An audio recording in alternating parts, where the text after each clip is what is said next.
आध्यात्मिक सत्संग संदेश होने जा रहा, जिसके लिए हमारे परम पूज्य स्वामी जी महाराज ने लगातार 60 वर्ष तक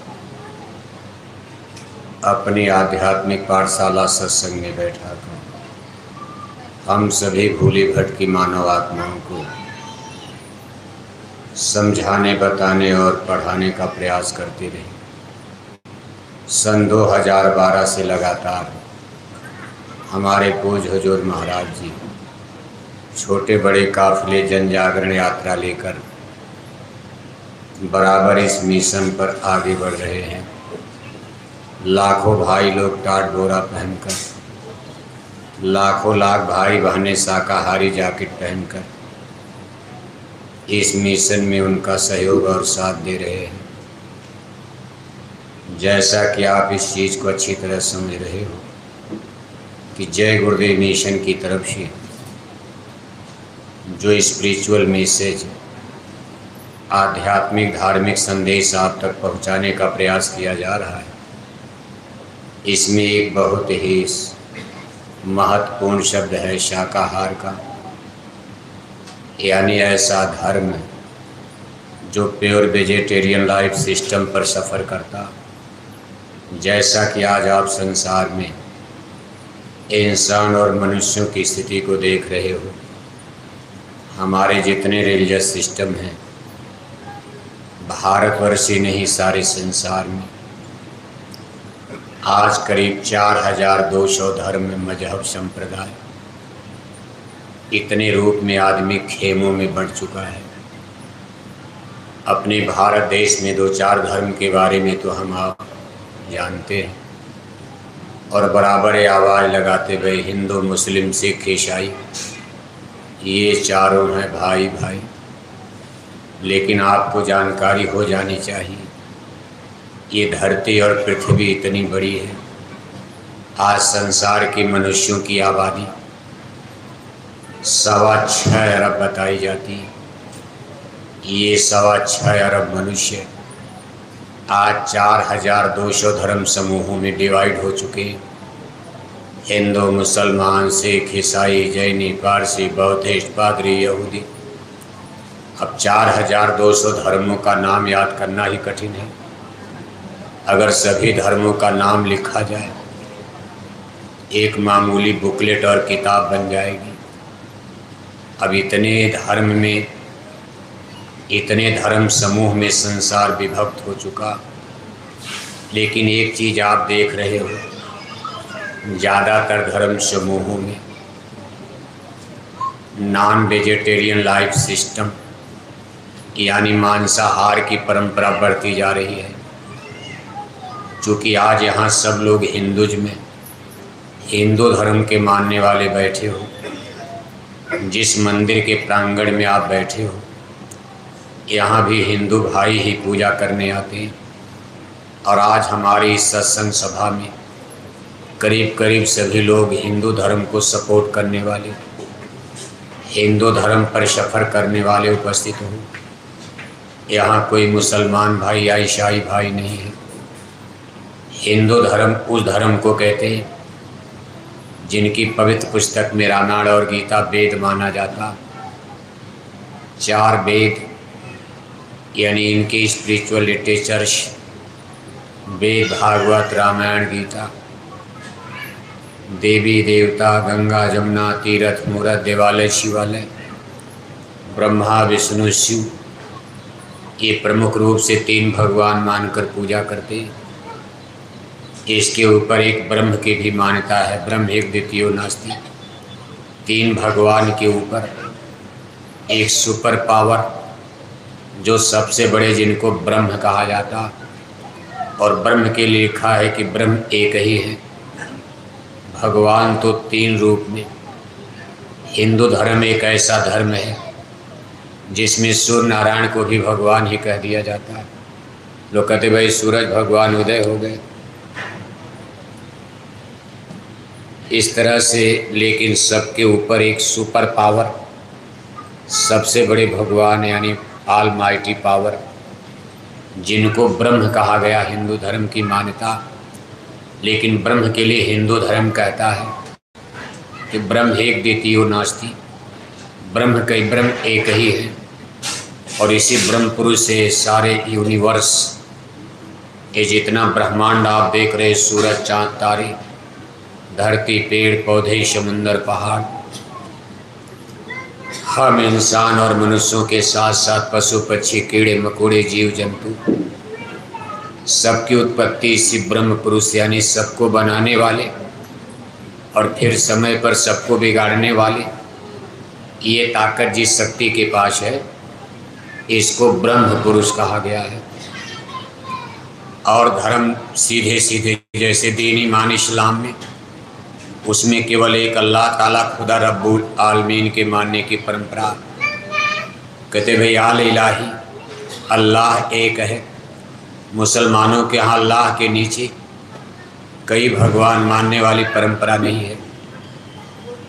यानी मुसलमान सीधे भगवान को, जिनको लोग अपनी भाषा में अल्लाह खुदा रब्बुल आलमीन, उसी के हिंदू लोग ब्रह्म कहते हैं, ईश्वर कहते हैं।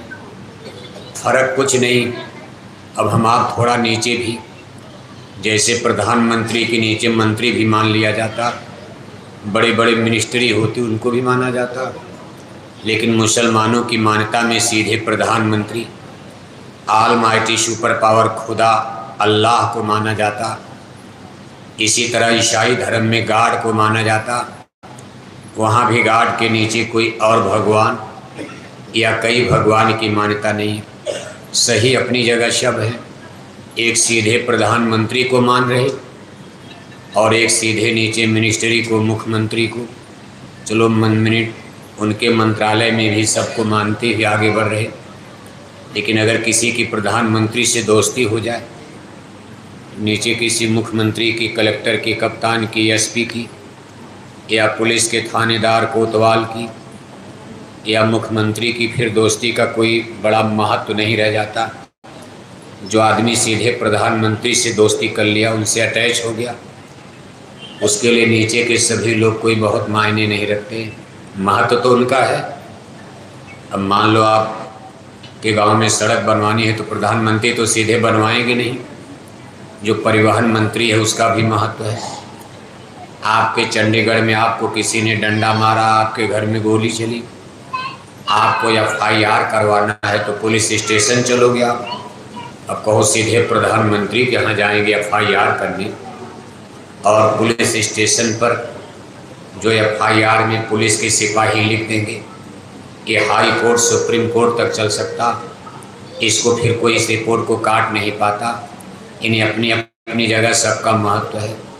जैसे हमारे जल देवता है, मेघ देवता, बादल देवता, अब पानी बरसाने की ड्यूटी इनको दे दी गई। कहाँ पानी बरसाना है, कहाँ बाढ़ लाना है, कहाँ सूखा डालना, कहाँ तूफान लाना है, कहाँ बवंडर लाना। अब ये सब देखो मिनिस्ट्री है उनकी, अलग अलग इनके कारोबार बांट दिए गए हैं। अब ये भी अपने आप में एक स्पिरिट यानी आत्माएं हैं, लेकिन उनका दर्जा कुछ ऊपर है। जैसे सब मनुष्य हैं, इसी मनुष्यों में से आप मंत्री, MP, MLA क्या क्या बना देते हो, हैं तो आदमी सब लोग। इसी तरह सब स्पिरिट और आत्माएं, लेकिन उसी में से सबको, जैसे कोई यहाँ सिंचाई मंत्री बनता, इरिगेशन मिनिस्टर कहते हो। अब सिंचाई मंत्री का मतलब क्या, सर पर पानी लेकर चलता, उसकी ड्यूटी भाई जगह जगह नहर बनवाओ, चंडीगढ़ में पंपिंग से ट्यूबवेल लगवाओ, जनता को खेती के लिए, सिंचाई के लिए पानी मिलता रहे, जनता को पीने के लिए पानी मिलता रहे। ये तो एक पद पोस्ट है, यानी इस पानी की सारी व्यवस्था अब उनको करनी। जैसे कोई बिजली मंत्री है, बिजली मंत्री का क्या मतलब, बिजली होता वो भी आदमी है, उसकी जिम्मेदारी भाई बिजली का प्रोडक्शन हो और पूरे चंडीगढ़ में सबको बिजली मिले, कमी न आने पाए। इसी तरह से देवी देवताओं की जो मिनिस्ट्री बनी, जैसे आप कहते भाई ये जल देवता, अब जल देवता माने गंगा जमुना पानी नहीं, कोई स्पिरिट और आत्मा है जो इन सारी चीज़ों को, यानी जल धारा को, जल समूह को कंट्रोल करते। तब तो समय से बरसात होती, समय से। अभी देखो गुजरात में इतना बड़ा समुद्री तूफान आया, अब इस तूफान को तो रोका नहीं, बचने का उपाय तो किया गया, यहाँ तक तो ठीक है। लेकिन मान लो तूफान अगर ज़्यादा हो जाए, जैसे कहा कभी 150 किलोमीटर पर घंटा की रफ्तार से आंधी चलेगी, अगर मान लो कभी आंधी 300 किलोमीटर प्रति घंटा या 200 किलोमीटर प्रति घंटा की रफ्तार से समुद्र में तूफान खड़ा होता है, इसमें तो आपकी कार मोटर उड़ जाएगी। मिलिट्री पुलिस के सिपाही अगर लगाए भी जाएंगे, ये बेचारे बंदूक बंदूक लेकर आसमान मुड़ने लगेंगे, उनके हेलीकॉप्टर जहाज उड़ने लगेंगे आसमान में। इन्हें नेचर प्रकृति, उसके सामने आदमी का कोई जोर नहीं चल सकता। कोई चीज़ है जो कंट्रोल करती उतना ही आपको। वैसे ये होता नहीं, सतयुग युग में तो तूफान उफान। जैसे आप राम राज के बारे में सुनते हो, राम राज 11,000 वर्ष तक, आश्चर्य आप करोगे, भगवान राम का राम राज्य 11,000 वर्ष तक धरती पर चला। आप कहोगे 11,000 वर्ष कैसे कोई जिंदा रहेगा? यानी भगवान राम रावण को मार करके जब अयोध्या में गद्दी पर बैठे तो उन्होंने 11,000 वर्ष तक राज किया है। उस समय आदमी की उम्र 10,000 वर्ष से ज़्यादा हुआ करती थी। सतयुग में इसी मनुष्य की उम्र 1,00,000 वर्ष। क्यों? उस समय हड्डी में प्राण हुआ करती थी। ये प्राणापान की धारा हड्डी में फॉलो करती थी। जैसे आपकी चमड़ी सूख जाए, खून सूख जाए, लेकिन देखो हड्डी जलती, मरती नहीं है हड्डी। आदमी आप मुर्दा फेंक देते हो पानी में, गल गया, सूख गया, लेकिन हड्डी हजारों हजारों साल तक। आज कहीं कहीं जब धरती का खनन होता है तो वहाँ लाखों लाख बरस पहले लोगों की हड्डियाँ, अगर मान लो कहीं ज़मीन में ऐसी सुरक्षित जगह पत्थर के नीचे या बर्फ़ में, या वहाँ टेम्परेचर कम है, ये हड्डियाँ वहाँ पड़ गई बर्फ़ में, तो लाखों बरस तक हड्डियाँ गलती नहीं। जैसे मोहनजोदड़ो हड़प्पा, ये तमाम खुदाई हो रही है, लाखों लाख बरस की पुरानी हड्डियाँ, और कितनी बड़ी बड़ी हड्डियाँ कि जितनी बड़ी हमारी आपकी शरीर है उतना बड़ा बड़ा उन लोगों का पैर।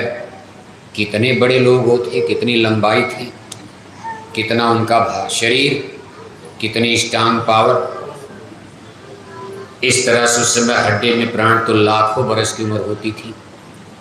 त्रेता में 10,000 बरस, द्वापर में 1,000, और आज कलयुग में अन्न में प्राण आ गया, आदमी की उम्र हो गई 100 बरस औसत। और अब तो 100 बरस जीना भी कठिन हो रहा, क्योंकि जब अन्न में प्राण की धार चलेगी, अन्न के द्वारा प्राण सफ़र करेगा, तो शरीर में बीमारी की संभावना बढ़ जाती।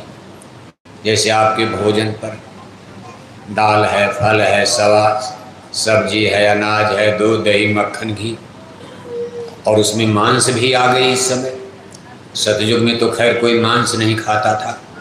हमारे स्पिरिचुअल लिटरेचर्स, हमारे जितने प्राचीन धार्मिक ग्रंथ हैं, उनसे जो सूचना मिलती, और सबसे प्राचीन ग्रंथ यानी हमारा वेद माना जाता। वेदों के पहले ये धरती पर कोई पुस्तक, कोई ज्ञान की किताब नहीं थी। वेदों में और ऋषि मुनि महापुरुषों की जो वाणियाँ, बहुत सी किताबें तो नष्ट हो गई हैं। जब द्वापर काल के बाद, महाभारत युद्ध के बाद, और महाभारत में राजाओं का विनाश हो गया, उधर यदुवंशियों का द्वारकापुरी में लड़ भिड़ कर मर गए, भारत की शक्ति हर से कमज़ोर हो गई। तब देखो मध्य एशिया की तरफ, हिमालय के पार, ये तमाम लूटने पाटने वाली जातें, एक तरह से खाना बदोश, जिनको आप बंजारा भी कह सकते हो, जंगलों के रहने वाले। अब उनकी कोई सिविलाइजेशन कल्चर तो नहीं थी, बस जैसे डकैत होते हैं, अपना गोल बना लिया और 10-20 का गिरोह बनाकर कहीं डाका डाल दिया। जब तक भगवान कृष्ण और भारत में बड़े बड़े राजवंश पावर में थे, तब तक तो इनकी दाल नहीं गलती थी। लेकिन द्वापर काल में महाभारत का युद्ध है, ये भारत के लिए बड़ा खतरनाक साबित हो गया। इसी हरियाणा के कुरुक्षेत्र मैदान में लड़ा गया। कुरुक्षेत्र, जमुनानगर, कैथल, करनाल में देखो, उसी धरती पर महाबली कर्ण का वध हुआ था, इसलिए कर्ण के नाम पर ही करनाल शहर बस गया। उस समय सब जंगल और बिल्कुल खाली मैदान। अब इतने बड़े नगर शहर रहते तो वहाँ हाथी घोड़ा की लड़ाई होती, कहाँ दौड़ते। इसलिए सब जगह जमुना के इस पार खाली पड़ी थी, इसलिए उस जगह को चुना गया था युद्ध के लिए। 18 दिन के युद्ध में कितना बड़ा भयंकर युद्ध। एक तो 55 लाख की मिलिट्री पावर खत्म हो गई, 55 लाख वीरों ने इसमें भाग लिया था, जिनको आप 18 औक्षणी तो उस समय की गिनती गणित है। वर्तमान में 1000, 10,000, लाख, करोड़ में आप गिनोगे, 18 औक्षणी की गिनती बनती है 55 लाख। 55 लाख की मिलिट्री पावर ने युद्ध में भाग लिया। और जब 18 जून के बाद युद्ध खत्म हो गया, पांडव जीत गए, कौरव हार गए। 19वें दिन केवल 18 आदमी जिंदा बचे। 15 पांडव दल में बच गए और 3 कौरव दल में बचे थे, जबकि कौरवों की मिलिट्री पांडवों से बहुत ज़्यादा थी। लेकिन करीब करीब सब नष्ट हो चुका था, करीब करीब सारे राजवंश खत्म हो गए, हजारों रानियां राण बेवा विधवा हो गई। कोई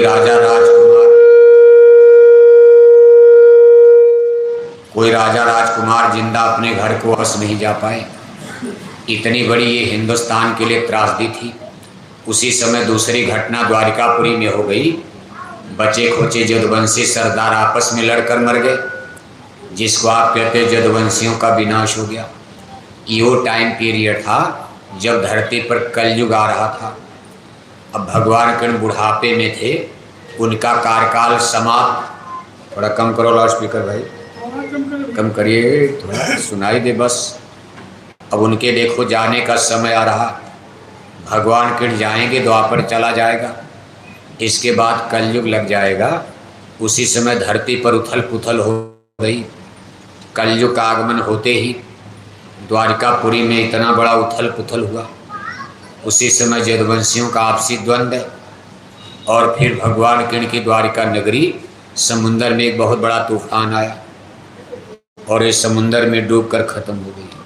उसके पहले ही भगवान कृष्ण ने जो बचे खुचे लोग थे उनको निकाल करके बाहर ले गए थे। सरदार तो तमाम मर गए थे। उन्होंने द्वारिकापुरी की अपनी रानियों को, जो घर में उनकी बहुएं विधवा बची थी, भगवान कृष्ण के कुल 59 लड़के थे। कितने लड़के? कई दर्जन हो गया, सोचो आप। कौरव 100 भाई नहीं थे। भगवान कृष्ण के 8 रानियां, यानी उनके पास 8 पत्नी थी। दो एक का नाम तो आप सुनते हो, सतभामा है, तो भाई ये रुक्मिणी हैं, फिर आप तमाम नाम सुनते हो, जामवंती हैं। इस तरह उनकी कुल 8 रानियाँ, और 8 रानियों से कितने पुत्र पैदा हुए? 59। जिस दिन यदुवंशियों का युद्ध हुआ है, भगवान कृष्ण के पुत्रों ने भी इसमें भाग लिया था और उनके कई दर्जन पुत्र भी इसमें मारे गए थे। कुछ बच भी गए थे, मर भी गए। लेकिन जब मरेंगे तो रानियां विधवा हो गई। स्त्रियों ने भाग नहीं लिया था। उस समय स्त्रियां लड़ाई में नहीं जाती थी, बड़ी मजबूरी में। नहीं कोई घर में है तब तो अपनी इज्जत आबरू, जैसे रानी लक्ष्मीबाई को मजबूरी में जाना। अगर झांसी के महाराज जिंदा होते तो रानी लक्ष्मीबाई को युद्ध करने की क्या जरूरत थी। लेकिन नहीं, कोई घर परिवार में बेटा बेटी नहीं। जिस बच्चे को गोद लिया भी छोटा था, और तब तक गंगाधर राव साहब मर गए, झांसी नरेश। अंग्रेजों ने धावा बोल दिया तो रानी को हथियार उठाना पड़ा। संजोग से महारानी लक्ष्मीबाई को तीर तलवार चलाना आता था। उन्होंने कहा भाई चलो मोर्चा हम ही संभालेंगे, अगर हमने तीर तलवार घोड़े चलाना सीख लिया है तो आज इसका उपयोग किया जाएगा। अगर महारानी लक्ष्मीबाई को घोड़े पर चढ़ना, तीर तलवार चलाना न आता तो भी सरेंडर कर देती। जैसे सब राजा अंग्रेजों के अधीन हो, ले जाओ राज रियासत ले जाओ। पेंशनर, अंग्रेज उनको 1,00,000 2 लाख पेंशन, यानी अपना जीने खाने के लिए गुजारा भत्ता देकर सारी राज रियासतों को मिलाते रहे थे। लेकिन रानी लक्ष्मीबाई ने कहा भाई जीते जी तो नहीं होने दूंगी, और आज उनका इतिहास में नाम है। लेकिन ऐसी केस कि भारत में नारियों ने युद्ध लड़ा हो, ऐसी केस तो बहुत कम मिलती। तो देखो उस समय जो द्वारिकापुरी में रानियां बच गई, उनको भगवान के ने अर्जुन को बुलाकर हस्तिनापुर भेजा। इनको हस्तिनापुर लेकर चले जाओ, मेरठ। हस्तिनापुर तो मेरठ में है। अब कहाँ द्वारिकापुरी? वहीं इस समय देखो तूफान चल रहा, वही द्वारिकापुरी जहाँ इस समय भी यही तूफान इसी तरह का तूफान वहाँ आया था, लेकिन तब वो और बड़ा तूफान था। उसने भगवान कृष्ण का किला, महल, सब गांव नगर देखो समुंदर में डुबा दिया। अब ये जो तूफान इस समय गुजरात राजस्थान में चल रहा है, अगर थोड़ा इसका वाइब्रेशन ज़्यादा हो जाए तो गुजरात में, सौराष्ट्र में, द्वारकापुरी में कुछ नहीं बचेगा। लेकिन अभी ईश्वर भगवान को मंजूर नहीं है। अब यह कि जब आदमी गलती पर गलती करता है तो कुदरत सज़ा देती। लेकिन कुल मिलाकर के कलयुग में ये सब चीज़ें आगे और आपको ज़्यादा देखने को मिलेगा। इसको हम आप कुदरती प्रकोप कहा जाता। कुदरती प्रकोप का मतलब कि भगवान नाराज़ हो रहे, ईश्वर हमसे आपसे नाराज़ हो रहे हैं और उन्होंने सज़ा देने का मन बना लिया। जैसे कोरोना महामारी का आना, कभी आपने सोचा था ऐसी बीमारी कि पूरी दुनिया लाख हो जाएगी? हवाई जहाज़ बंद, ट्रेन बंद, स्कूल बंद, अस्पताल बंद, फैक्ट्री बंद, कारखाना बंद, नेता बंद, लीडर बंद, अधिकारी कर्मचारी, यहाँ तक कि डॉक्टर भी बंद। बताओ आप, डॉक्टर बंद हो गए, इलाज कौन करेगा? बीमारी के लिए तो MP MLA कुछ करेंगे नहीं। आप बीमार हो जाओ, मंत्री मिनिस्टर कुछ करेंगे? बीमार हो जाओ, पैसा क्या करेगा? बीमार हो जाओ, कलेक्टर, कप्तान, दरोगा, SP क्या करेंगे?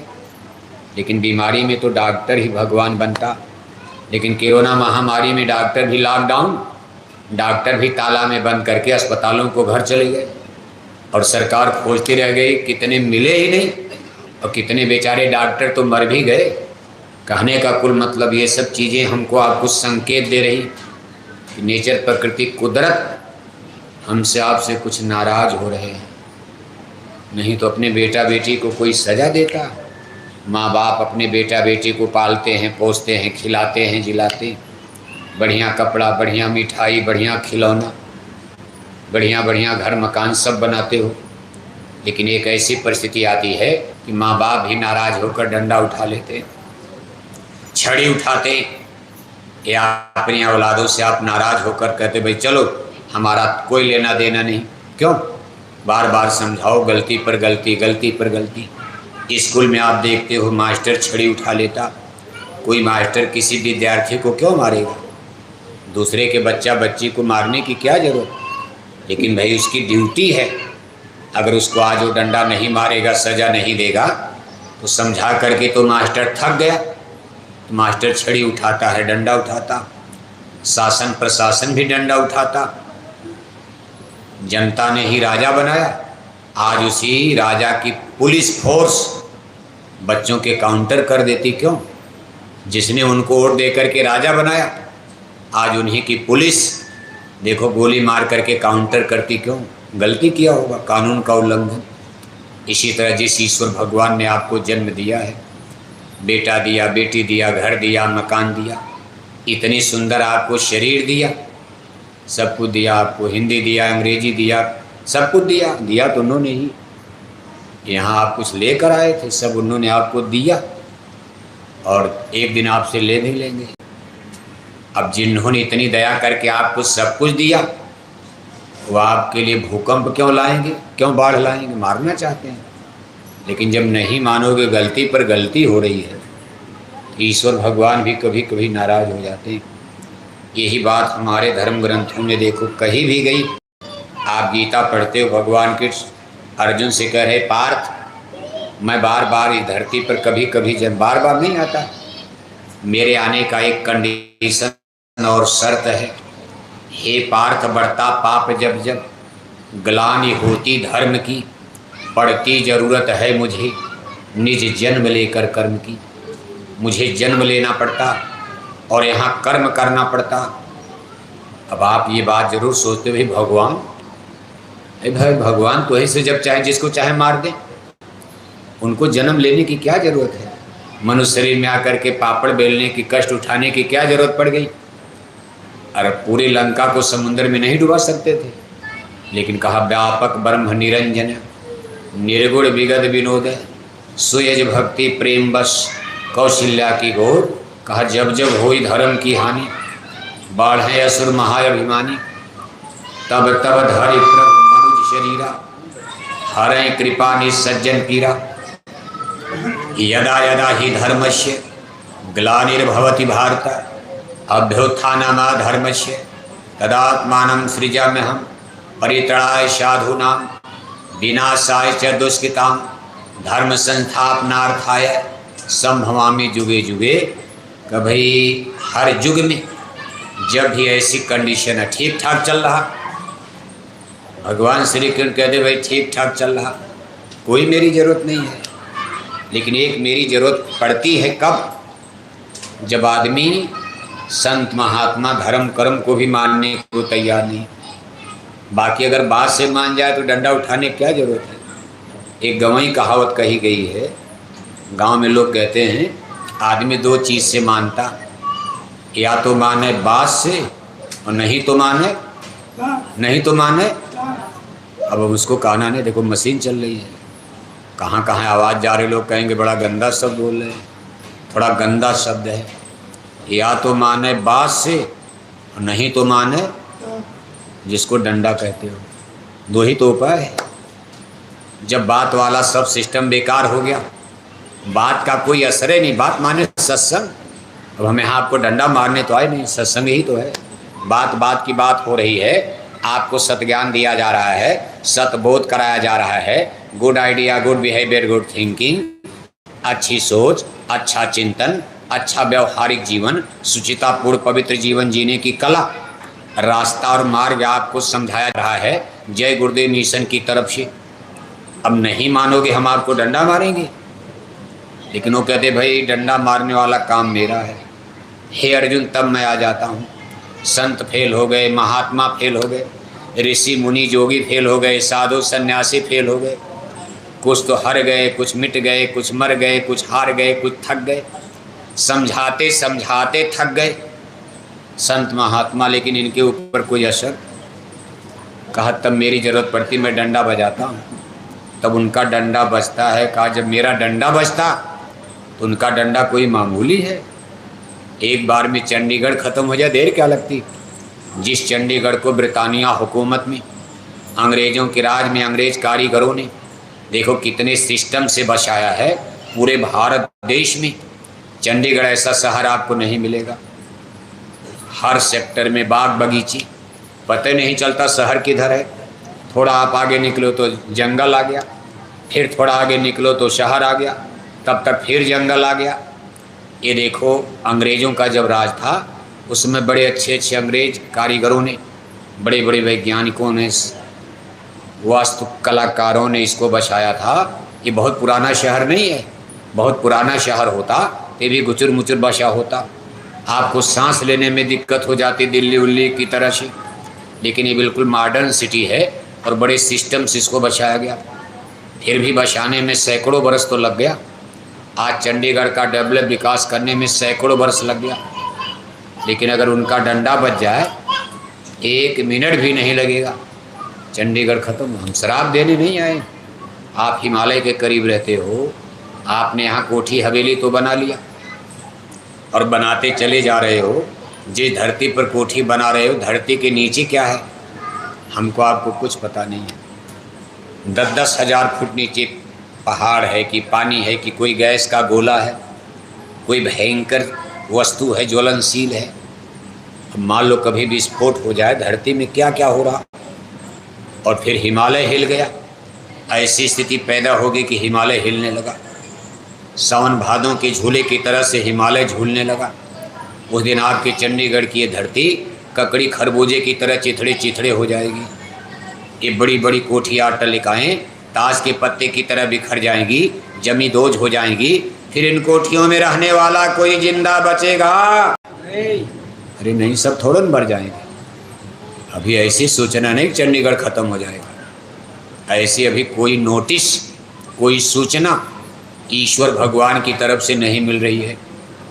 अब हम आप तो ईश्वर भगवान के पास बात करने का, हमारे पास तो कोई मोबाइल, इंटरनेट, कंप्यूटर है नहीं। लेकिन जिनके पास ये विद्या है, संत महात्मा फकीर, स्पिरिचुअल पावर, जितने भी पीर पैगंबर औलिया, जिनको ईश्वरी दूत कहा जाता है, मैसेंजर ऑफ गॉड, ईश्वर का, भगवान का संदेश लेकर इस धरती पर जन्म लेते हैं, ऐसे संत महात्मा फकीर अवतारी पुरुष, उनके पास देखो ये इंटरनेट, कंप्यूटर मोबाइल होता और ईश्वर से बात करते हैं, और उनसे अभी जो संकेत मिला उस संकेतों से ये हमको आपको जानकारी मिल रही है, अभी धरती खत्म नहीं होगी। अभी ये नहीं कोई ऐसी प्रलय भूकंप आएगा पूरा चंडीगढ़ खत्म हो जाए, लेकिन नुकसान होने की सूचना मिल रही है कि बहुत बड़ा नुकसान चंडीगढ़ में होने वाला। कैसे हो जाएगा वो आप जानो, बाढ़ में होगा कि सूखा में होगा कि भूकंप में होगा कि युद्ध में होगा कि परमाणु युद्ध में होगा, या किस तरह से हो जाएगा, अकाल में होगा, महामारी में होगा, बीमारी में होगा, लेकिन बहुत बड़ा नुकसान हो सकता।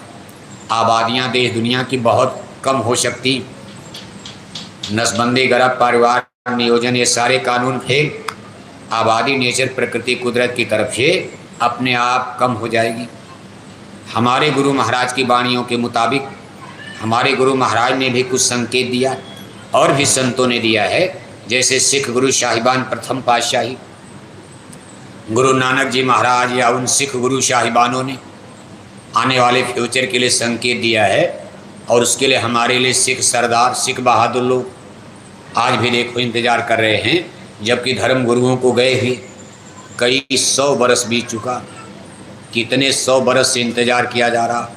सिख गुरु साहिबानों ने लिखा है कि दिल्ली तखत पर बेगी वाह गुरु की फौज, फतेह दिलावें शीश पर, बड़ी करेंगे मौज।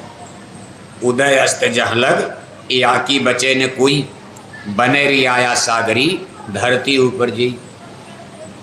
राज करेगा खालसा या की बचे न कोई। अब यहाँ देखो खालसा लिखा, ये खालसा क्या होता है? खालिस माने पवित्र होता। सिख गुरु साहिबानों की वाणी कह रही है, और ये चीज़ें गुरु ग्रंथ साहब में, उनकी जो सबसे पवित्र महान पुस्तक है गुरु ग्रंथ साहब, ये सब चीज़ें उसमें देखो लिपिबद्ध हैं। अब चूँकि संतों की वाणी तो गलत हो नहीं सकती, अब हम आप भले उसको समझें न समझें, लेकिन वो लोग कह रहे हैं, संकेत दे रहे हैं कि एक ऐसा वक्त आएगा कि खालसा पंथ, खालिस माने पवित्र आत्मा, पवित्र आत्माओं का समूह, इसको गुरु की फौज कहा जाएगा। गुरु की फौज यानी दिल्ली तखत पर बहेगी वाह गुरु की फौज। ये वाह गुरु की फौज होगी, पवित्र आत्माओं का समूह होगा। अब पवित्र आत्मा किसको कहते हैं?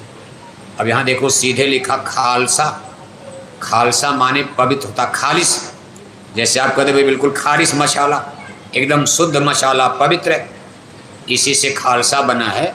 और ये प्रकाश में आया था गुरु साहिबान गुरु गोविंद सिंह जी महाराज के कार्यकाल टाइम पीरियड में, और कहते भाई यही राज करेगा। कहाँ तक राज करेगा? भारत से लेकर अमेरिका तक लिखा। इतनी बड़ी बात लिखी, भारत से लेकर लंदन अमेरिका तक। कहा उदय अस्त जहाँ लग या की बचे न कोई, बने रियाया सागरी धरती ऊपर जे। पूरी वसुंधरा पर, पूरी धरती पर वाह गुरु की फौज राज करेगी, लेकिन इस वाह गुरु की फौज में पवित्र आत्माएं ही होंगी। पवित्र आत्मा माने शराब पीना नहीं होता, पवित्र आत्मा का मतलब अंडा खाना नहीं, पवित्र आत्मा का मतलब गांजा पीना नहीं, पवित्र आत्मा का मतलब बकरी मुर्गी शुअर खाना नहीं होता। अगर मनुष्य मांस खाता है तो पवित्र, अब फिर पवित्रता किस बात की?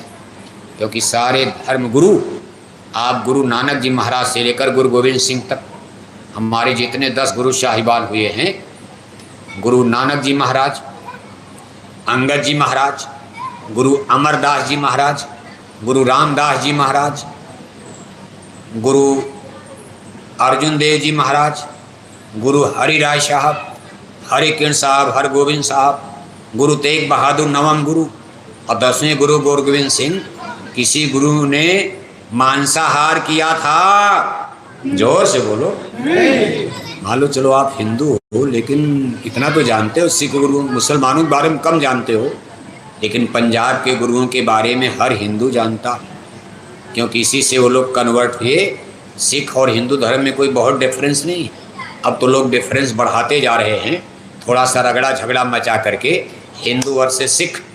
जैसे हिंदू मुसलमानों में टेंशन खड़ा हो गया, ऐसे अब हिंदू और सिख धर्म में भी टेंशन की स्थिति लोगों ने बना डाली, और इसी बात को लेकर बना डाली कि राज करेगा खालसा या कि बचे न कोई, हम भी धरती पर राज करेंगे। लेकिन उनको ये मालूम नहीं है वो शराब पीने वालों के लिए नहीं लिखा है, मांस खाने वालों के नहीं लिखा है। धर्म गुरुओं ने कहा जो गुरु की शिक्षा मानेगी, जो गुरु ग्रंथ साहब की बाणी मानेंगे, और गुरु ग्रंथ साहब की बाणी कह रही है जे पीर पराई ना जाड़िया सो मानुष नहीं। जो किसी जीव का वध करता है, दर्द देता, वो मनुष्य है ही नहीं, वो इंसान नहीं है जिसके दया न हो, धर्म न हो। सत्य हिंसा परमो धर्म। धर्म का फंडामेंटल प्रिंसिपल है सत्य और अहिंसा। सत्य ईश्वर का सांकेतिक नाम है। सत्य सही है। अगर जगत में कुछ सत्य है तो परमात्मा सत्य है। रामायण में भी लिखा, भगवान शंकर देवी पार्वती को समझा रहे कि कहो उमाय अनुभव अपना, सत हरि भजन जगत सब सब। हे देवी पार्वती, अगर कुछ सत्य है इस ब्रह्मांड में, केवल परमात्मा ईश्वर सत्य है, बाकी सब असत्य है। और इस बात को आपको तब जानकारी मिलती है जब हिंदू घर में कोई मरता है, 4 आदमी मुर्दा लाश लेकर चलते हो तो पीछे पीछे नारा लगाते हो कि राम नाम सत्य है, राम नाम, बाकी सब बाकी सब असत्य है। लेकिन वो तो मर गए, उनके पीछे नारा लगाने से क्या लाभ होगा? नारा तो आप लगाओ तो गए, उनको जाने की सूचना आप क्या देते तो कहाँ चले गए? स्वर्ग चले गए।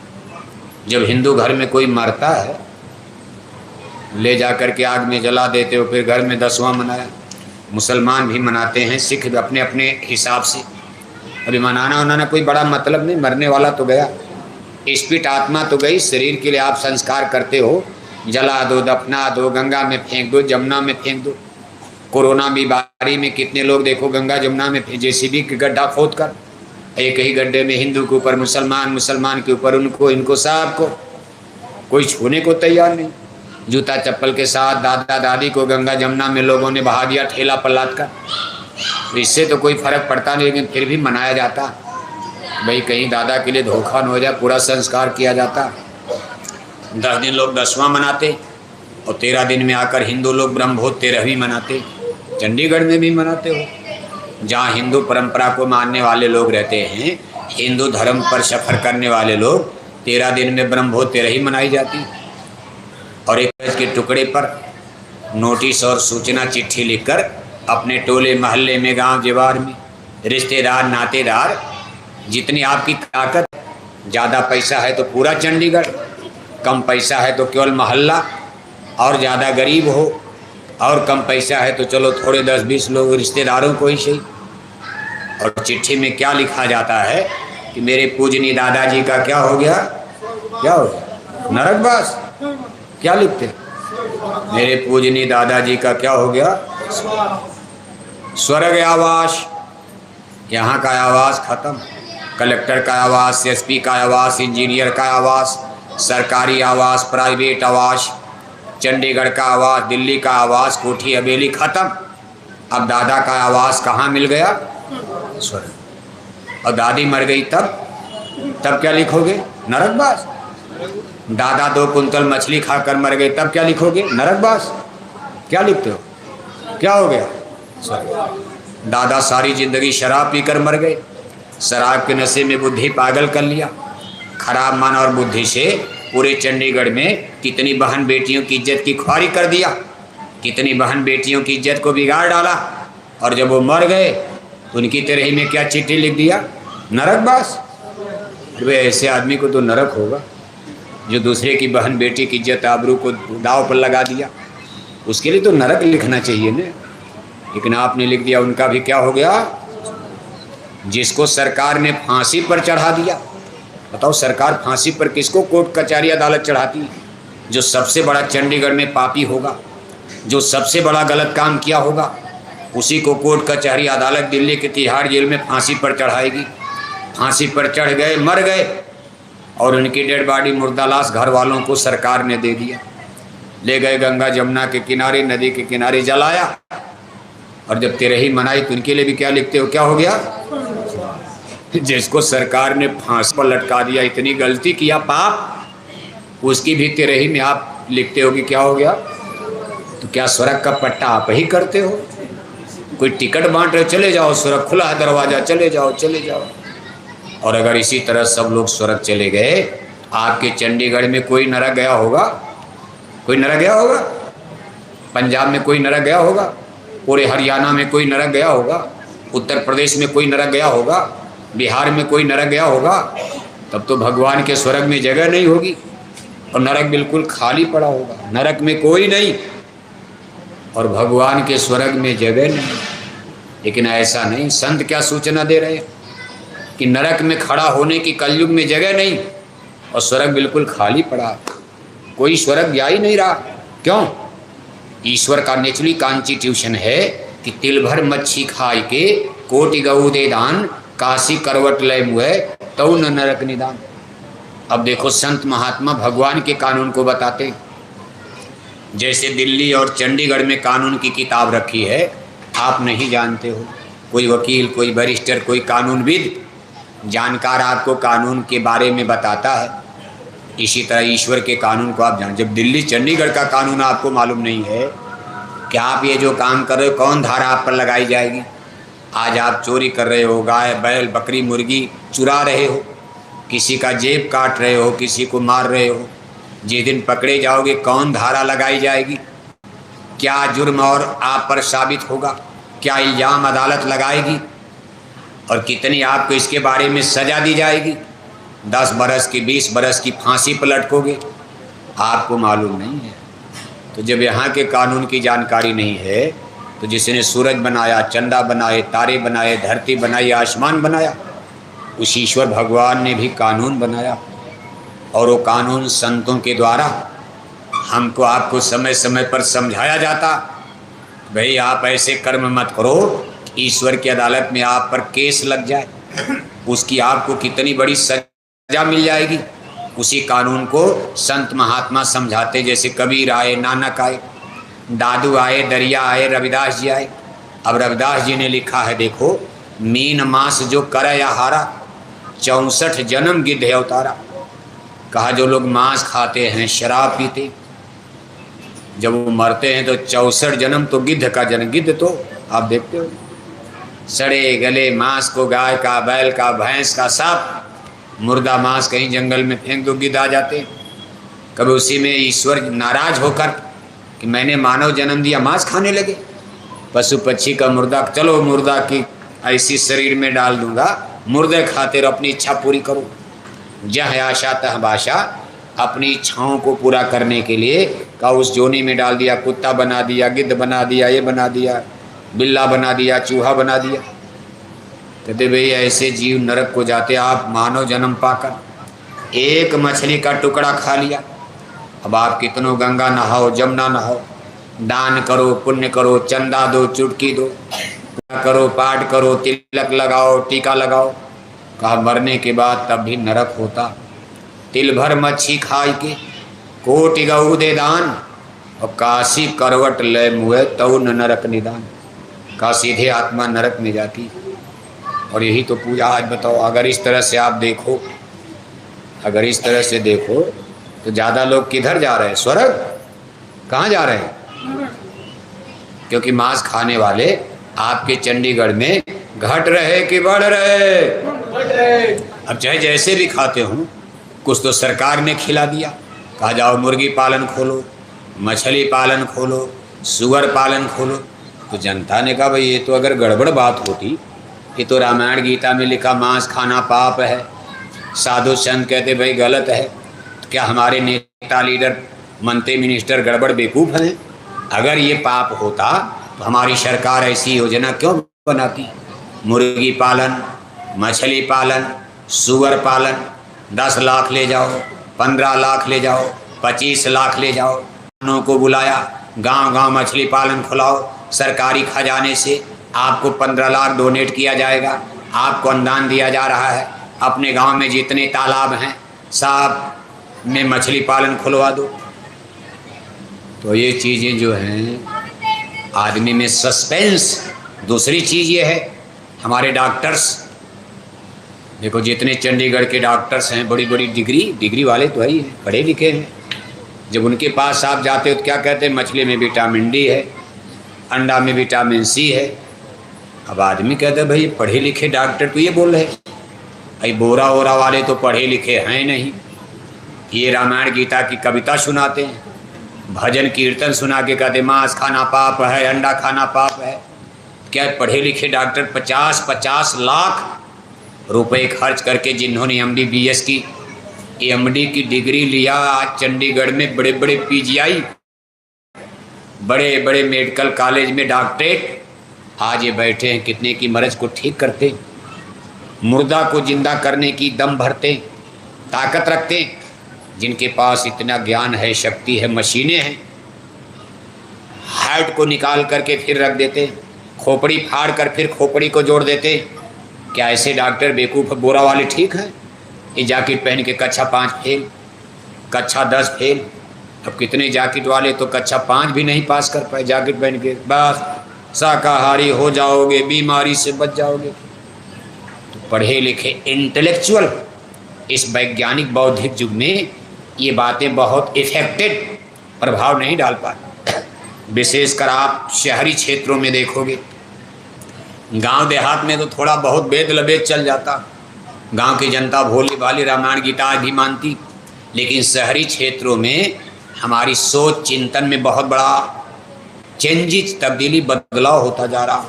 चूँकि आज मशीनों का युग है, साइंस और विज्ञान का युग है, सब काम साइंस विज्ञान मशीन के द्वारा हम आप करने के लिए आगे बढ़ रहे हैं। आदमी का बनाया हुआ जहाज चंदा मामा की यात्रा कर रहा। इंटरनेट, कंप्यूटर, मोबाइल सिस्टम, आप देखो जहाँ चाहो बात करते, जिसको चाहो यहीं से बम्बई बैठे आदमी को देख लो आप। फिर बिजली की खोज हो गई, तमाम मशीनें बन गई। अब आपको गर्मी कितनों पड़े, एसी बंगले में क्या पता लू चल रही है। मान लो सबके घर में एसी हो जाए, चाहे कितनों टेम्परेचर हो, क्या फ़र्क पड़ता है? क्या भगवान भगवान याद करना, भगवान हवा चला दो, हे भगवान हवा चला दो, बड़ी गर्मी बड़ी गर्मी। अरे गर्मी पड़े चाहे कुछ पड़े, आदमी सोचता मान लो पानी नहीं बरसा, क्या फ़र्क पड़ता? 2 साल तो सरकार के पास गेहूँ चावल ही है, नहीं गेहूँ चावल होगा चंडीगढ़ में, क्या फ़र्क पड़ेगा? सरकार मुफ्त बांटी रही, 4 साल से फिर दे देगी।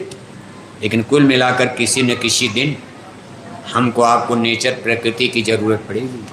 कोई न कोई ऐसा दिन जरूर आएगा जीवन में जब सरकारें फेल हो जाएगी, शासन फेल हो जाएगा, हमारी मशीनें डैमेज हो जाएंगी, सारे सिस्टम बिगड़ जाएंगे, और एक दिन आपको भगवान की ज़रूरत पड़ेगी आपको। और मान लो कभी न पड़ी जीवन में, कोई आपको ज़रूरतें नहीं, कोई तकलीफ़ नहीं, रोटी है, कपड़ा है, मकान है, कोठी है, हवेली है, ज़मीन है, बगीचा है, आपके पास करोड़ों रुपया बैंक में रखा है, कभी बीमारी नहीं, अब जब चाहो आप लंदन अमेरिका डॉक्टर के पास जा सकते हो। लेकिन एक न एक दिन मौत तो आएगी।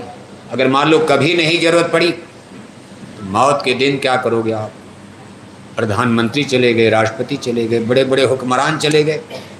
अगर इनको बचाया जा सकता था तो बचा लिया गया होता, लेकिन कोई नहीं बचा पाया। मैन इज मॉर्टल, इसका नाम ही मृत्यु जगह है, मृत्यु लोक, ऐसा प्लेस, स्थान जहाँ मृत्यु आती है और सब फना होता है, विनष्ट होता, नष्ट होता।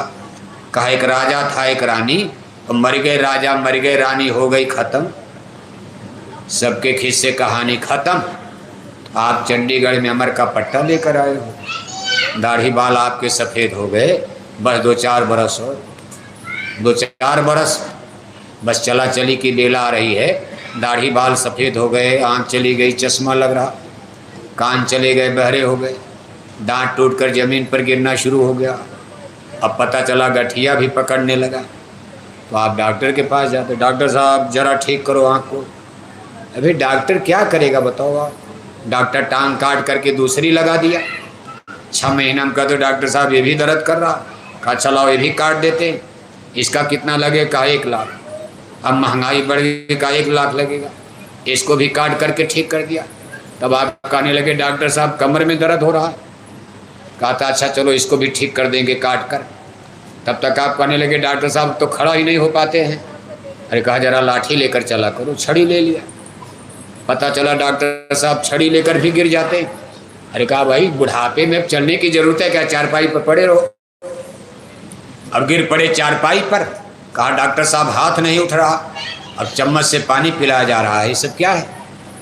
ये सब मौत आने का अपना मौत की शहजादी सिग्नल देती, और हम आप डॉक्टर के पास भागते रहते हैं। जैसे स्टेशन पर गाड़ी जब ये तो सिग्नल होता मुसाफिर बेड बिस्तर लेकर तैयार, गाड़ी आएगी, बैठकर चलेंगे। ऐसे आपके दाढ़ी बाल सफ़ेद होने लगे कि मौत की शहजादी ने आपको पहला सिग्नल दे दिया, चौधरी होशियार हो जाओ, हम आपके चंडीगढ़ में आपको खोज रहे हैं। इसके बाद आँख चली गई, चश्मा, चौधरी अब हम आपके मोहल्ले में आ गए। दांत टूटकर ज़मीन पर गिरने लगे, समझ लो फिर सिग्नल, चौधरी अब हम आपके दरवाजे पर खड़े हैं, पकड़ लिया आपको। तब तक चारपाई पर गिर पड़े, चम्मच से पानी पिलाया जा रहा। मौत कहती, चौधरी बिल्कुल हम आपके सिरहाने खड़े हैं, आपके बेड बिस्तर पर हम सिरहाने खड़े हैं और आज ही रात को आपको चलना है।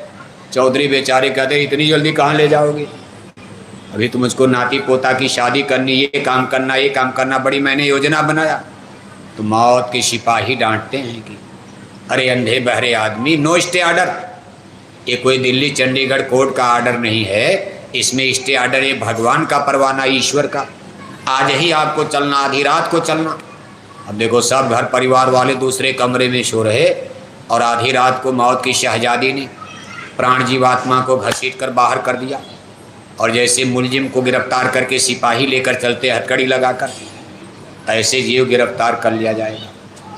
यानी आप गिरफ्तार किए जाओगे, उस दिन अंग्रेजी काम आएगी, न हिंदी काम आएगी, न फिजिक्स, न केमिस्ट्री, न जूलॉजी, न बॉटनी, न इंजीनियर, न डॉक्टर, या आपकी शरीर भी काम नहीं आएगी। ये तो इधर गिरी पड़ी है, शरीर मिट्टी का ढेला, डेड बॉडी, मुर्दा बनकर जमीन पर पड़ा है।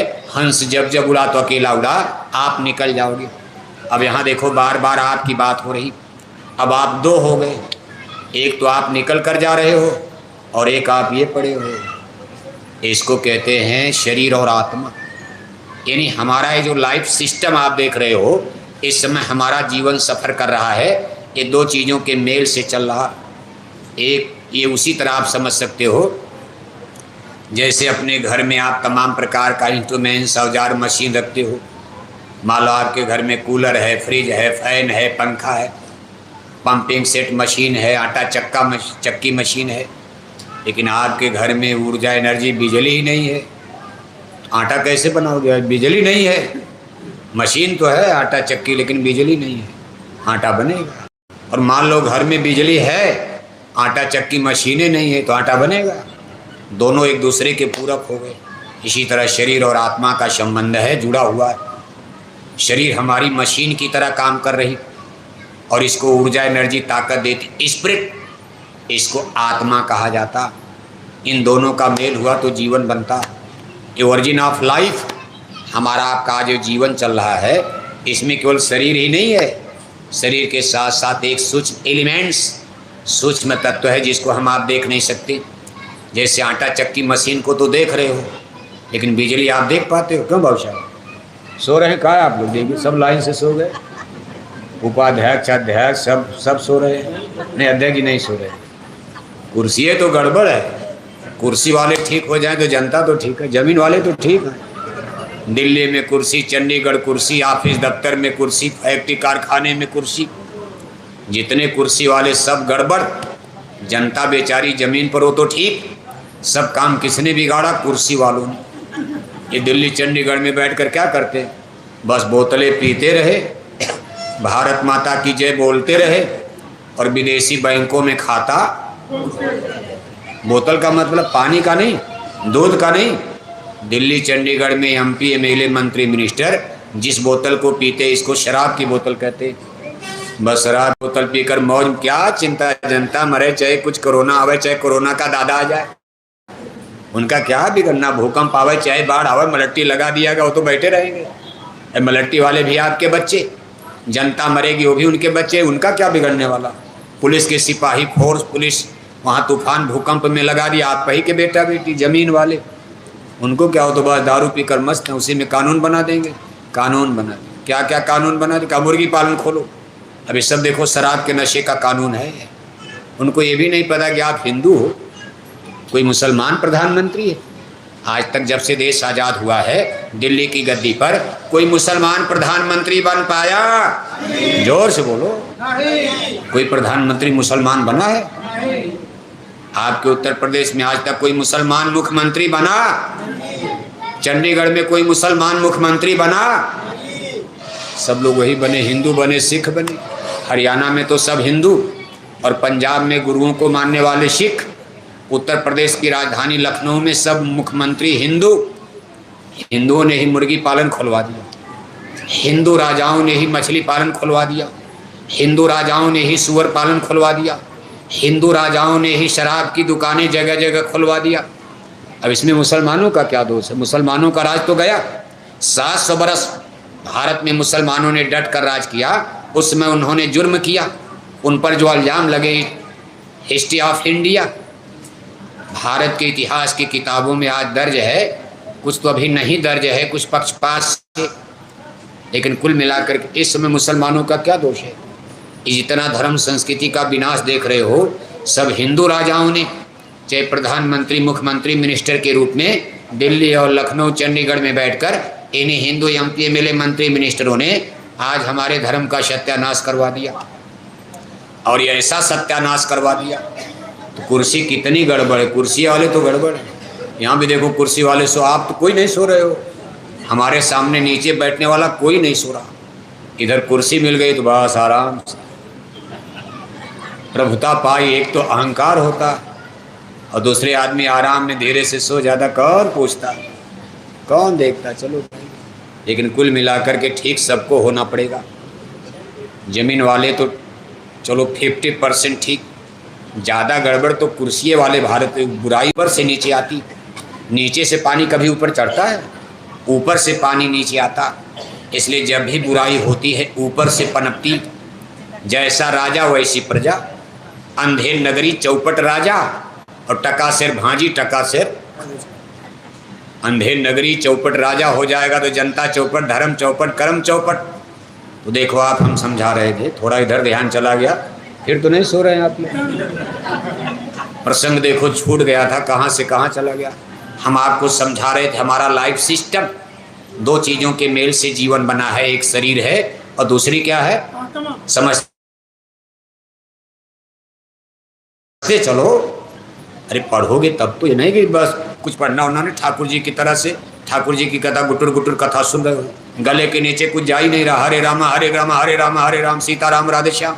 10 रुपया दक्षिणा चढ़ा के घर जाके मछली खा रहे हो। पाप का बोझा हमारे ऊपर ला दोगे 10 रुपया में।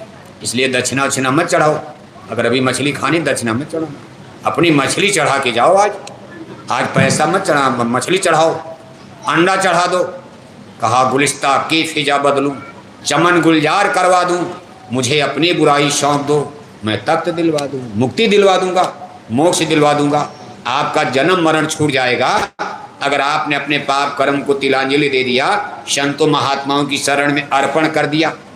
यज्ञ में आहुति दी जाती तेल, केवल तेल और जौ डालने से नहीं, अपने पापों की आहुति दो। आप अपनी बुराई, अपने पाप को अग्नि में जलाओ, भस्म करो ज्ञान की अग्नि। ये आग लकड़ी वाली आग नहीं, ज्ञान की अग्नि में अपनी बुराई की आहुति देना, इसको सबसे सफल योग यज्ञ कहा जाता। भगवान श्री कृष्ण ने गीता में इसको योग यज्ञ कहा। और ये योग यज्ञ दोनों आँखों के बीच में, यहाँ राम नाम मणि प्रज्वलित होती, यहाँ देखो स्थापित की जाती। आप कहोगे यहाँ योग अग्नि जले तब तो खोपड़ी जल जाएगी, नहीं जलेगी। इस आग में इतनी शीतलता है, मस्त हो जाओगे, मीराबाई की तरह से दीवाने बन जाओगी। मीराबाई ने कहा, हेरी मैं तो प्रेम दीवानी, मेरा दर्द न जाने को।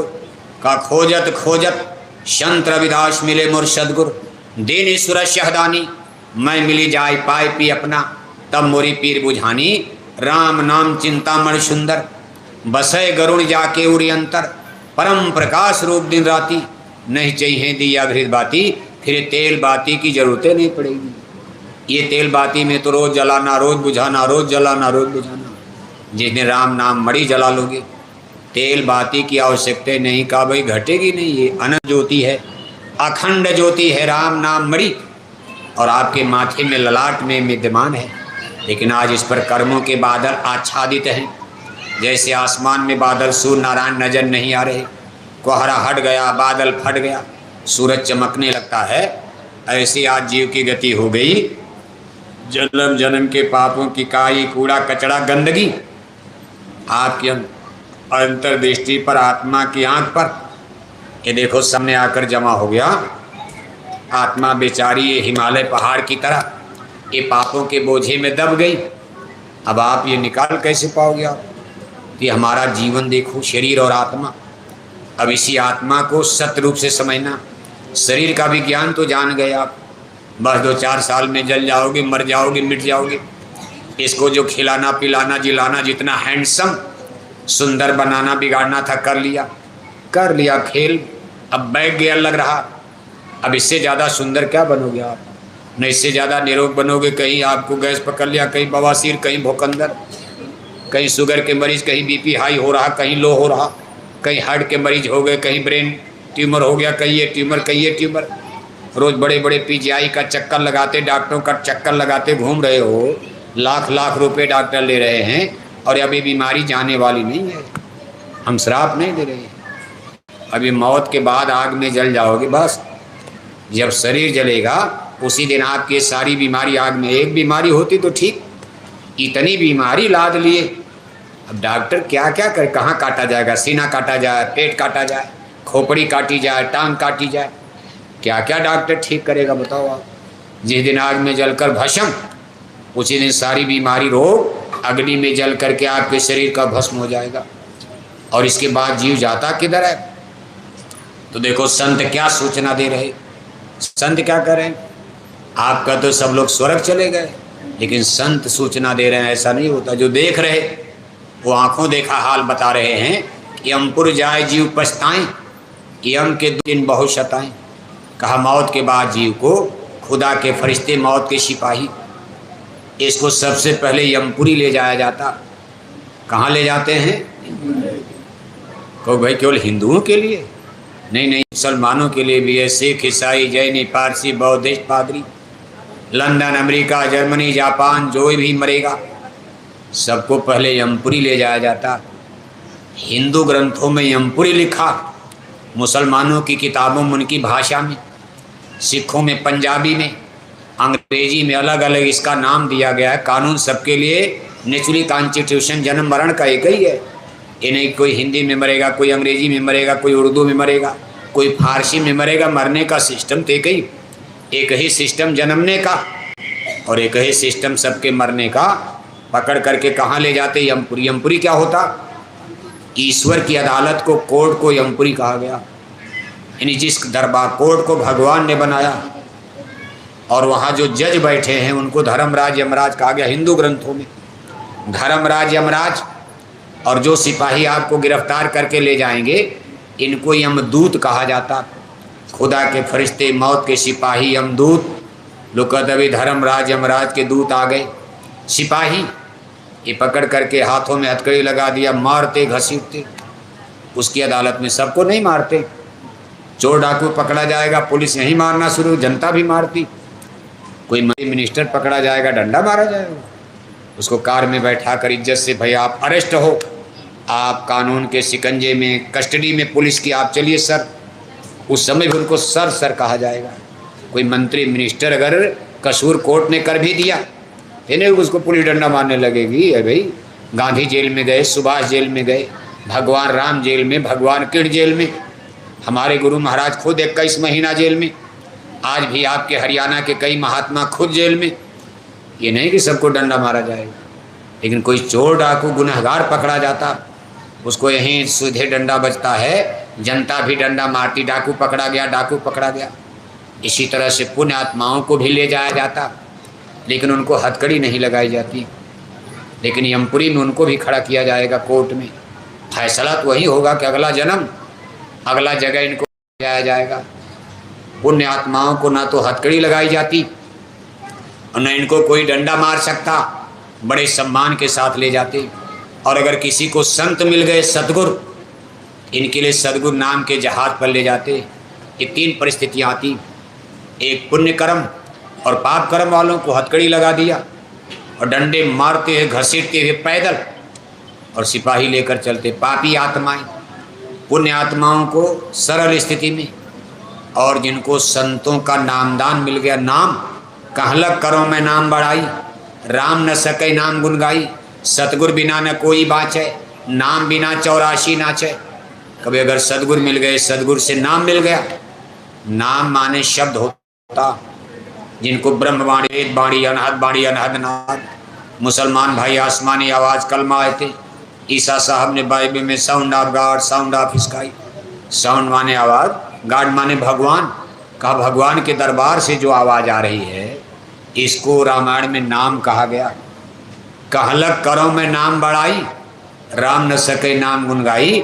अगर ये नाम आपको मिल जाए, इसमें इतनी बड़ी कशिश, इतनी बड़ी आकर्षण शक्ति होती है कि जैसे किसी चुंबक लोहे को खींचता, जैसे अजगर किसी चिड़िया को खींच लेता, जैसे बिजली आपको जोर से खींचती है, ऐसे इस नाम और शब्द में इतनी बड़ी ग्रेविटेशनल फोर्स, आकर्षण शक्ति होती है कि हमारी आत्मा को सटा खींचकर और अपने में जोड़ लेता है, इस तन मन के पिजड़े से निकाल देता और लेकर के ब्रह्मांड की तरफ ही उड़ जाता।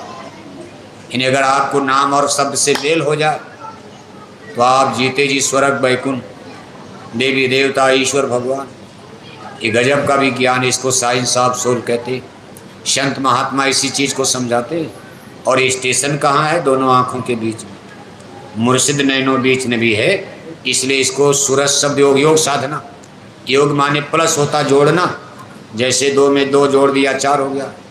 ऐसे सूरत माने आत्मा, शब्द माने नाम, नाम धुन से सूरत को जोड़ दिया, योग कर दिया। इसी को संतों ने, महात्माओं ने योग क्रिया, योग माने जोड़ना होता। कोई जोड़ो री सूरत नाम से, अपने सूरत को नाम से, अपनी आत्मा को ब्रह्मवाणी से जोड़ो और ब्रह्म के पास, ईश्वर के पास, भगवान के पास चलो। यही सिस्टम आज तक भारतीय धर्म ग्रंथों में प्राप्त है। इसके अलावा कोई उपाय नहीं है कि आप भगवान तक पहुंच पाओ। आप पानी में, पत्थर में, इसमें उसमें भटकते रहते हो। आज तक कोई गया? उल्टा ऐसी नकली पूजा में लग गए हो कि मंदिर में टन टन घंटी घंटा बजाए जा रहे और 1-1 किलो मछली, हरे रामा हरे कृष्णा कीर्तन गाए जा रहे, अखंड रामायण पढ़े जा रहे, चिलक जी का चंदन लगाए जा रहे और 1-1 किलो अंडा, 10-10 बोतल दारू उड़ाई जा रही। बताओ ये कौन सी पूजा है? कौन सा धर्म आपने सीख लिया? ये हिंदू धर्म है? ये सनातन धर्म है? सब लोग बैठे हो, सब भगवान राम किरण को मानते हो। भगवान राम ने कभी मांस खाया था? नहीं।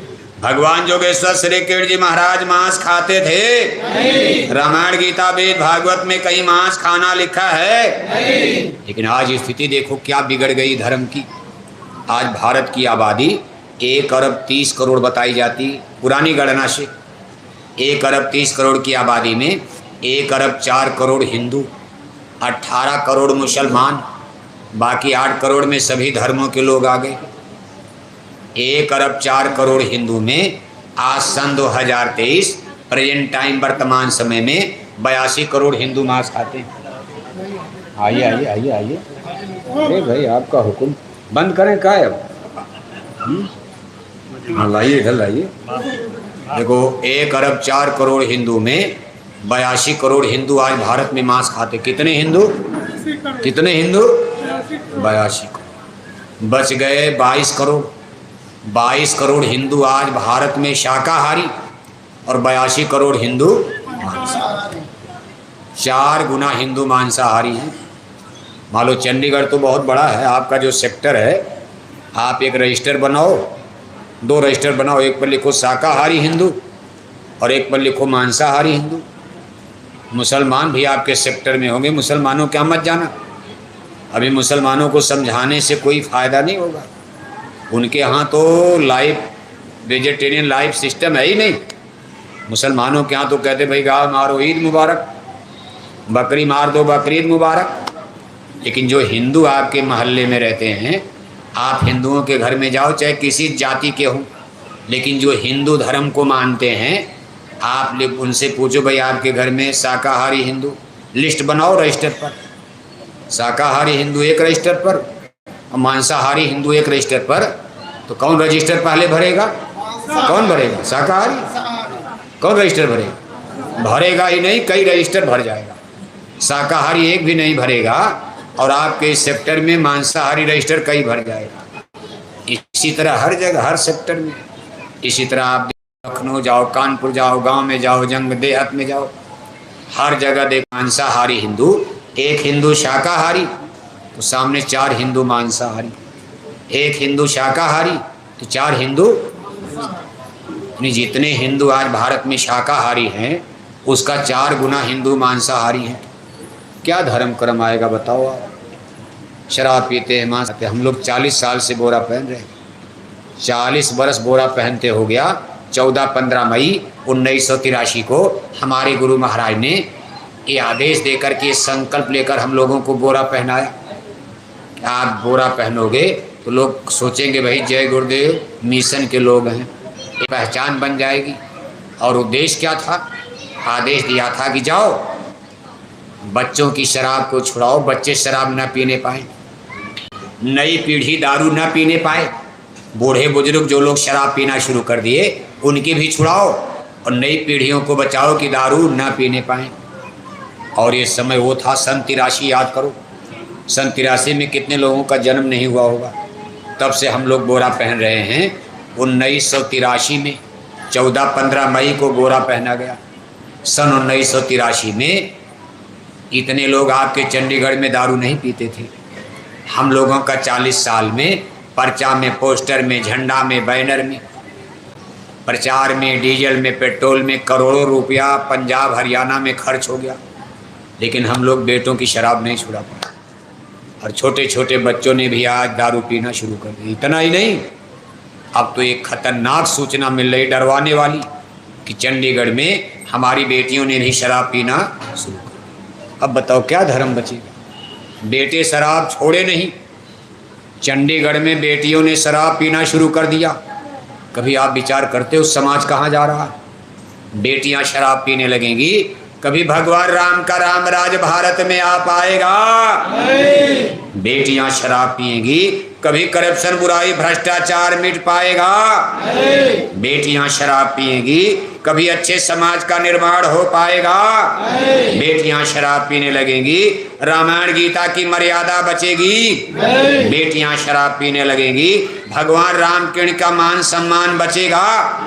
बेटियां शराब पीने लगेंगी, बूढ़े माँ बाप का मान सम्मान, पगड़ी, इज्जत, आबरू बचेगी? कहाँ जा रहे हो आप? अंग्रेजी बोलकर दारू पियोगे, अंग्रेजी क्या करेगी आप? नरक से बचाएगी?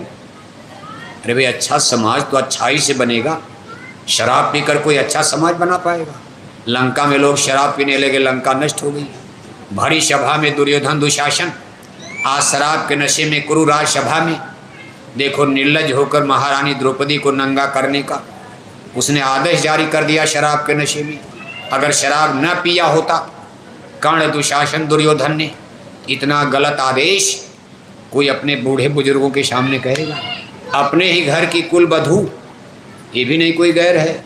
जहाँ हस्तिनापुर नरेश महाराज धृतराष्ट्र बैठे हैं, सबके दादा भीष्म पितामह बैठे हैं, कुल गुरु कृपाचार्य बैठे हैं, राजगुरु द्रोणाचार्य बैठे हैं, बड़े बड़े वीरों महात्माओं की सभा महात्मा विदुर बैठे हैं। आज शराब के नशे में दुर्योधन कहता है दुशासन द्रौपदी को नंगा करके मेरी जंघा पर बैठा दो। बताओ आप, ये काम बिना शराब के नशे में नहीं हो सकता। अब बेटियां भी शराब पीने लगी, क्या बचेगा? शराब पीकर बेटियां जिसके घर में बहू बनकर जाएंगी तो बुढ़िया सास की ज़िंदगी तो नरक समझो आप। बेटा तो पहले से शराबी और घर में बहू आ गई पियक्कड़। बुढ़िया बेचारी आधी रात को पेट में दर्द, अरे बहू दवा ले आओ, और शराब के नशे में टनाटन है, टनाटन है। शराब पीती है, बगल में पिस्तौल लगाए घूम रही है, तो फूलन देवी बन जाएगी। क्या करोगे आप? कहीं पति को मर्डर कर देगी, बुढ़िया सास को मार डालेगी, तो सब फूलन देवी बन जाएंगी। बेटियों को इंजीनियर डॉक्टर बनाना बुरा नहीं है। हमारी बेटियां टीचर बने, ट्यूटर बने, मास्टर बने, इंजीनियर बने, डॉक्टर बने, पढ़ाओ लिखाओ, लेकिन इनका संस्कार आप बिगाड़ रहे हो। इनको आप कहाँ पहुँचा रहे हो? बेटियाँ यूनिवर्सिटी में शराब पीने लगी, क्या धर्म बचेगा, क्या कर्म बचेगा? इसलिए बहुत ही चिंता का विषय है। इसलिए आज जय गुरुदेव मिशन की क्या मोक्ष मुक्ति की बात, मोक्ष मुक्ति तो करोड़ों कोस पीछे छूट, घर परिवार के सिस्टम को नहीं बचा पाए, आत्मा की क्या रक्षा करोगे जब आपका ह्यूमन सिस्टम, मानवीय जीवन, मानवीय लाइफ, ये लौकिक जीवन ही नष्ट होता जा रहा है। घर परिवार समाज, आत्मा परमात्मा मोक्ष मुक्ति तो कोई भारत में जानता ही नहीं। इसलिए प्रेमी भाई बहनों, जय गुरुदेव मिशन की तरफ से देखो हमारे लाखों लाख भाई बहन शाकाहारी जैकेट पहनकर आपको सावधान करें कि अब भी ठहर जाओ, अब भी मान जाओ, रुक जाओ। और हमारी दो अपील को याद रखना। पहला कि अपने चूल्हे पर मुर्दा पकाना बंद कर दो। मुर्दा है, मुर्दा जहाँ जलता भूत बसते हैं। आपके करोड़ों की कोठी में रोज मुर्दा पकाओगे तो बहु बीमार हो जाएगी 6 महीना साल भर में। कहीं पे में दर्द, कहीं सीने में दर्द, कहीं गले में दर्द। डॉक्टर की दवा काम नहीं करेगी, तब कहोगे सोखा ओझा जंतर मंतर। तंत्र विद्या वालों के पास जाओगे तब भी लाभ नहीं। बहु बेचारी परेशान, क्योंकि रोज घर में मुर्दा पकता। जहाँ रोज मुर्दा पकता वहाँ ऑक्सीजन, वहाँ हवा प्रदूषित हो जाती, पॉइजन, वातावरण वायुमंडल गंदा हो जाता। जहाँ स्मशान भूमि पर मुर्दा जलता वहाँ कोई बैठता है, क्योंकि वहाँ की हवा जहरीली हो जाती। आपकी करोड़ों की कोठी में रामायण पढ़ना चाहिए, गीता पढ़नी चाहिए, साधु संतों की वाणी पढ़ो, घर शुद्ध होगा। और आप मुर्दा पकाते हो, घर की हवा अशुद्ध हो गई, सबकी बुद्धि भ्रष्ट हो जाएगी। बेटा बेटी पैदा होंगे, गंदी हवा लग जाएगी आँख में, कान में, नाक में, ब्रेन माइंड दिमाग में, चंचल मन हो जाएगा, भाव हो जाएगा। फिर मामा भांजी को नहीं पहचानेगा, चाचा भतीजी को नहीं पहचान पाएगा, बाप बेटी को नहीं पहचान पाएगा, भाई बहन को नहीं पहचान पाएगा। क्या करेगी पुलिस, क्या करेगी मिलिट्री, क्या करेगी कोर्ट कचहरी अदालत। कुआं भंग पड़ी, पूरे कुआं में भांग पड़ गई तो शुद्ध पानी कहाँ से लाओगे। जब सबकी बुद्धि भ्रष्ट हो गई तो 2-4 MP MLA अच्छे अधिकारी कर्मचारी चंडीगढ़ को क्या बचाएंगे। इसलिए सबकी जिम्मेदारी, अच्छे रास्ते पर आओ, आप सही चीज़ को जानो समझो। इसलिए शाकाहारी जीवन, शुद्ध आहार करोगे शुद्ध विचार बनेगा। दूसरी हमारी अपील को ध्यान रखना कि किसी गुरु की खोज कर लो। मानव जीवन दोबारा मिलेगा नहीं। अब आकर 4,84,84 योनि भरमते जीव अविनाशी। अब गाय बैल कुत्ता बिल्ला बनकर, कीड़े मकोड़े बनकर चंडीगढ़ हिमालय के जंगल पहाड़ में ये आत्मा आपकी भटक जाएगी। इसलिए गुरु की खोज कर लो, किसी संत की खोज करो। का संतों के बिना कोई बच नहीं सकता। गुरबिन भव नितरे न कोई, जो बिरंच संकर्षम हुई। कोई गुरु मिल जाए, चंडीगढ़ में मिल जाए, बद्री में मिल जाए, हिमालय में मिल जाए, हरियाणा में मिल जाए, खोज लो आप। और अगर कहीं कोई गुरु न मिले, जिस गुरु की बात हो रही शब्द मार्गी गुरु न होवे तो झूठी गुरुआई लेवे। इनाम और शब्द का पूर्ण भेद जानने वाले अगर ये सच्चे गुरु न मिले तो आप मथुरा चले आना, भटकना मत। अंग्रेजी नहीं जानते, अंग्रेजी क्या पढ़ाएंगे। इसलिए गुरु गुरु में भेद है, गुरु गुरु में भाव। ये गुरु नहीं कि मांसाहारी धर्म पकड़ा दिया, जजमान जाओ माला जपो, मांस खाओ, अंडा खाओ, मछली खाओ और दिन भर बोलो हरे राम सीता राम जय राम राधे श्याम, जय श्री राम जय श्री राम, जय श्री राम जय श्री राम। शाम को लिया 200 ग्राम, टनाटन हो गए। दिन भर राम राम, शाम को दारू पी लिया, अंडा खा लिया। ये पूजा धर्म बताने वाले गुरुओं से बचना। ये धर्म में है ही नहीं। वास्तव में सनातन धर्म में हिंसा हत्या का कोई स्थान नहीं बनता। आपकी आत्मा का डेवलप, आपकी आत्मा का विकास, आपकी आत्मा तभी जगेगी जब आपका लाइफ सिस्टम शुद्ध और पवित्र होगा। रामायण में लिखा है, निर्मल मन जन सो मोहि पावा, मोहि कपट छल छिद्र भावा। निर्मल होना पड़ेगा, तन निर्मल, मन निर्मल, बुद्धि निर्मल, चित्त निर्मल, विचार निर्मल, आपका कर्म निर्मल। जब सब निर्मल माने पवित्र शुद्ध है तब तो भगवान की तरफ बढ़ोगे। फूहड़ आदमी गंदगी में, कूड़े कचड़े में, पाप कर्म में कोई भगवान तक नहीं पहुंच सकता। इसलिए गुरु की खोज करना, नहीं मिले मथुरा आना। अभी देखो 1 जुलाई से 5 जुलाई तक मथुरा में गुरु पूर्णिमा के अवसर पर बहुत बड़ा आध्यात्मिक मेला लगने जा रहा। 5 दिन लगातार आपको सत्संग सुनने को मिलेगा। 2 घंटा सुबह, 2 घंटा शाम। यहाँ तो चलो घंटा 1.5 घंटा एक ही बार। मथुरा अगर आप आ गए तो वहाँ 5 दिन लगातार 2 घंटा सुबह, 2 घंटा शाम आपको सत्संग सुनने को मिलेगा। 3 जुलाई जो पूजा की मुख्य तिथि तारीख है, इस दिन प्रातःकाल पूज्य महाराज जी का दर्शन, उनका सत्संग और उनके द्वारा नए लोगों को भगवान के भजन का रास्ता भेद, नामदान, गुरुदीक्षा, गुरु मंत्र भी प्रदान किया जाएगा। इसलिए कोई भी भाई बहन अगर आप चाहते हो कि हमारी भी आत्मा नरकों से बचे, जन्म मरण से छुटकारा मिल जाए, हमारा ये मानव जीवन सफल हो जाए, मानव जन्म का मिलना सफल हो जाए।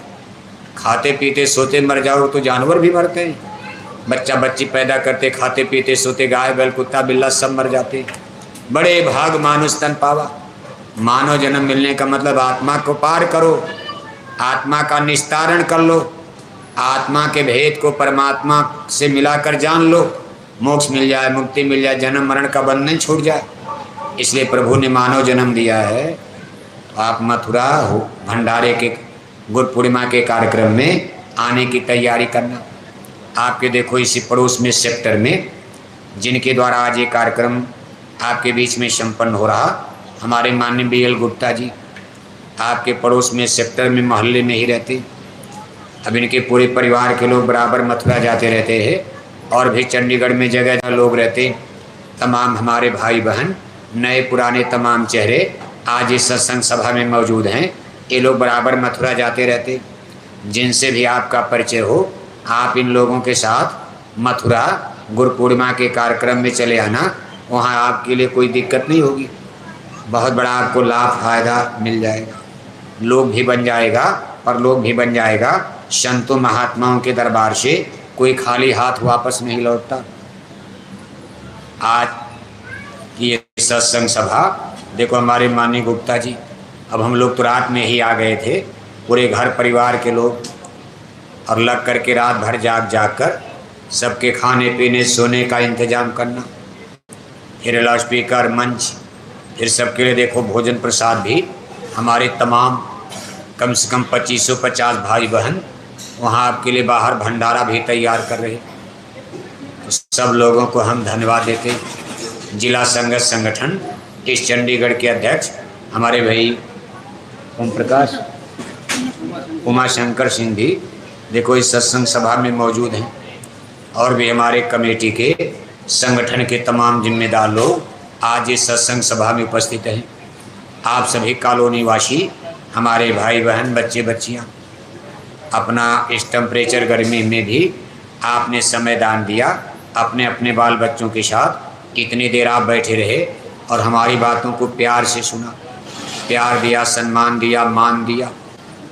इसके लिए हम आपको बहुत बहुत धन्यवाद देते हैं। हमारी इस जन जागरण यात्रा में बराबर हमारे साथ चल रहे हैं हरियाणा प्रदेश के अध्यक्ष भाई बुधिराम जी। देखो चंडीगढ़ तो हरियाणा है, इनका ही है, यहाँ के भी अध्यक्ष हैं, लेकिन चंडीगढ़ पंजाब का भी है। ये तो साझेदारी का चंडीगढ़ है, हरियाणा की भी राजधानी, पंजाब की भी राजधानी। इस पर भी कभी कभी झगड़ा होता है और दोनों की राजधानी में दिक्कतें तो आती हैं। अब हरियाणा तो एकदम उधर बसा है, पंजाब एकदम उधर बसा है, और चंडीगढ़ बिल्कुल यूपी के बॉर्डर पर बस गया, तो जनता को आने जाने में दिक्कत तो होती ही है। लेकिन अभी है कि दिक्कतें हैं, अभी निर्णय नहीं हो पा रहा कि दोनों की राजधानी अलग अलग कहाँ कर दी जाए। तो अभी तो चंडीगढ़ सबकी राजधानी है। हमारे हरियाणा प्रदेश के अध्यक्ष हैं भाई बुधिराम जी, उपाध्यक्ष है भाई श्रीनिवास जी, उत्तर प्रदेश गोरखपुर के रहने वाले बाबूराम हेर सिंह जी, रेलवे में अकाउंटेंट अफसर पद से रिटायर होने के बाद देखो बराबर संगत की सेवा में लगे रहते। इसी तरह उत्तर बहराइच जिले के भाई बाराती लाल मौर्य जी, ये तमाम लोगों के सहयोग से इसी तरह हिंदुस्तान में कितने कार्यक्रम रोज रोज होते, ये नहीं कि आज यही हो रहा। देखो हमारे संस्था प्रमुख पूज्य महाराज जी अपने बड़े विशाल काफिले के साथ आज उत्तर प्रदेश की राजधानी लखनऊ में, लखनऊ के पड़ोस में बगल में गांव में ही आज उनका कार्यक्रम हो रहा है। और कल उनका कार्यक्रम सीतापुर जिले में यानी लहरपार गांव में होगा। इसके बाद वो मथुरा पहुंच जाएंगे जहां गुरु पूर्णिमा की तैयारी चलेगी। इसी तरह से हर जिले प्रांत में सैकड़ों कार्यक्रम, सत्संग सभाएं जन जागरण के लिए लोगों को समझाने बताने के लिए जय गुरुदेव मिशन की तरफ से बराबर प्रतिदिन होता रहता। आज आपके संयोग से चंडीगढ़ में हुआ, आपने सहयोग दिया, साथ दिया, संग दिया। सबको फिर बहुत बहुत धन्यवाद है, शुभकामनाएं हैं, मुबारकबाद है। इसी तरह प्रेम सद्भाव बनाए रहोगे, एक दिन हम लोग अपनी मंजिल पर पहुंच जाएंगे और हमारे पूज्य महाराज जी का अच्छे समाज के निर्माण का संकल्प, आत्माओं के कल्याण का मार्ग भी एक न एक दिन अवश्य में प्रशस्त हो जाएगा। मंजिल मिल जाएगी, सफलता मिल जाएगी।